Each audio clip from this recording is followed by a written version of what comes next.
today to do a demonstration of the Italian Tubular Bind-off. So quickly, here is what this bind-off looks like. This is a little bit of a fuzzy yarn, but you can still see that this gives you a nice, neat edge that looks sort of like it rolls over from one side to the other. It is reasonably flexible, and it just looks very neat and tidy for your 1x1 ribbing. The Italian Tubular Bind-off is essentially the same thing as a regular tubular bind-off in terms of the end result, but it is done differently. So for a regular tubular bind-off, what you would do, first you might work 2 setup rows where you, on the first row around, you might knit all the knit stitches and slip the purls. Then on the second round, you would slip all the knit stitches and purl the purls, and then you would separate your knits and purls onto 2 different needles and Kitchener stitch them together. I do have a video for that, and I will include the link to it here. So for the Italian Tubular Bind-off, what you're doing essentially is a very convoluted Kitchener stitch to get the same effect without having to do all of the work to separate your knits and purls onto 2 different needles. So essentially they look the same in the end. It's just a matter of preference, which method is more intuitive to you.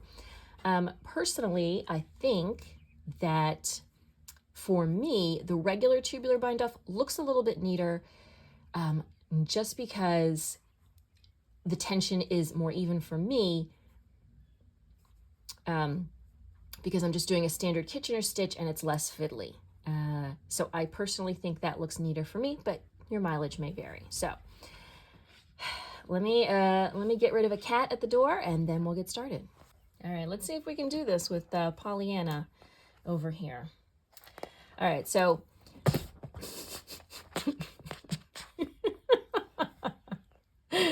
answer, no. Okay, let's try that again. So you want to cut your working yarn and make it about 3 times as long as the stitches on your needle. And then you're going to start, obviously, by threading the end through your tapestry needle, which is really all you need to do this bind off, other than a way to break your yarn. But if you're like me and you're using Gilead, you can just actually break it.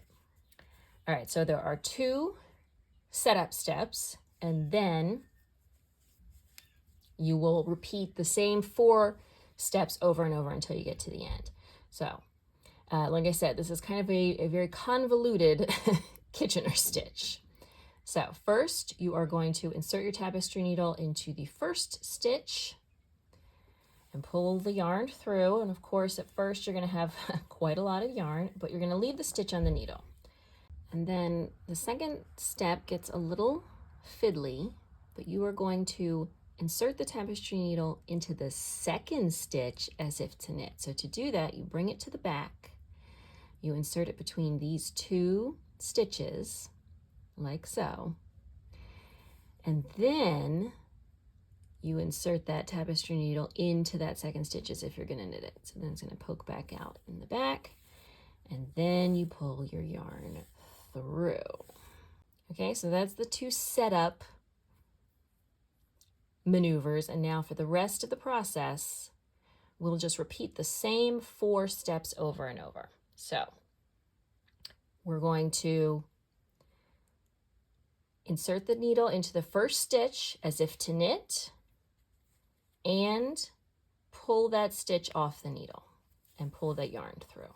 Okay, and this will get easier as you go through the yarn. Now, we're going to insert the tapestry needle into the second stitch, which is a knit stitch, as if to purl. And obviously that stitch stays on the needle. Then we're going to go back, thread the tapestry needle through the first stitch as if to purl, and take it off the needle. And then we're going to do that tricky thing again where we come to the back of our work to put the needle in between the two stitches so that we can insert it into the front of the second stitch. I know that's really hard to see. All right, let's try to get a super duper close up to that fourth step. So I'm going to take my tapestry needle, I'm going to go around to the back of my work. I'm going to insert it between stitch 1 and 2, and then I'm going to insert the tapestry needle into this second stitch on the needle as if to knit. So I'm just showing you here where I'm inserting it, but it's actually going to go to the back. So I'm inserting it into this stitch as if I were going to knit it. It goes around to the back, and then we pull our yarn through. And that is basically it. So let's show that again. First stitch as if to knit and drop it off the needle. Second stitch as if to purl and obviously leave it on the needle. First stitch as if to purl and take it off the needle. And then the last step is the tricky one, where we go in between and through the front leg of the second stitch as if to knit and pull the yarn through. All right, I'm going to show you one more time at sort of a slower speed. Will you get out of the way? And then I'm going to show you how to speed it up a little bit. All right, so first let's look at how it is developing. So you can see it looks, I mean, we've only done a couple of stitches, but they're starting to sort of look like they're rolling over the edge. First stitch as if to knit and slide off the needle. Second stitch as if to purl and leave on the needle. First stitch as if to purl and take off the needle. And don't let it get knotted up. And then the last step between the stitches from the back, twist it around and insert knitwise into the second stitch. All right, so those are the basic steps, and you can see we're starting to get that neat edge. How can we make this go a little bit faster? So we can combine our steps a little bit. So I'm going to go first stitch as if to knit, pull off the needle, and then immediately second stitch as if to purl. And then you're going to pull the yarn and it's going to go through both. And then I'm going to do the same thing for the next one, which is first stitch off the needle as if to purl, bring this to the back of the work, and then insert into that front stitch and front leg of that stitch and purl and pull through. Okay. So that's just going to make things a little bit faster. Now you don't want to pull too tight. You want things to be snug so they look neat, but you don't want to pull too tight. So again, to speed things up a little bit, I'm going to go first stitch as if to knit and off the needle, second stitch as if to purl and pull through. And then I'm going to go first stitch as if to purl,